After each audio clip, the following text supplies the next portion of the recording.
হেই WhatsApp, কেমন আছো সবাই? আই হোপ কি সবাই ভালো আছো। তো গাইস, সকাল সকাল উঠে চলে এসেছিলাম ছাদে। আর ছাদে আসার পর খুব খিদে পেয়ে গেছিলো, তাই জন্য ব্রাশ করে হালকা পাতলা একটু টিফিন করে নিলাম, মানে চকোস খাচ্ছিলাম। তো চকোস খেতে খেতে ভাবছিলাম কি বানানো যায়। তখন মাথায় একটা আইডিয়া এলো, তো ঘরে ছিল সয়াবিন। তো তখনই ভাবলাম চলো সয়াবিনের তরকারি বানানো যায়। তো সয়াবিনের তরকারি বানানোর জন্য 2 প্যাকেট সয়াবিন নিয়ে সেই মতো টমেটো, আলু, পেঁয়াজ, সয়াবিন সব ভালোভাবে পরিষ্কার করে ধুয়ে নিলাম। আর তারপর আমার রান্নার প্রসেসটা পুরো শুরু করলাম। তো এখনো পর্যন্ত আমার রান্নার প্রসেসিংটা চলছে। তো চলো রান্নাটা হয়ে যাক, তারপর তোমাদেরকে বলছি। এই হচ্ছে সয়াবিনের তরকারির আমার ফাইনাল লুক।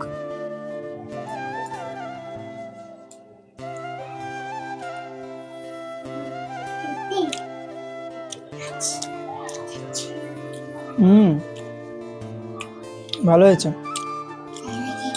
শুধু লবণটা একটু কম হয়ে গেছে, বাদ বাকি সব ঠিক আছে। নে, তুই বল এবার খেয়ে কেমন হয়েছে।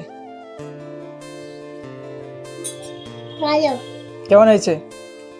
ভালো হয়েছে? বাহ, সার্টিফিকেট পেয়ে গেলাম।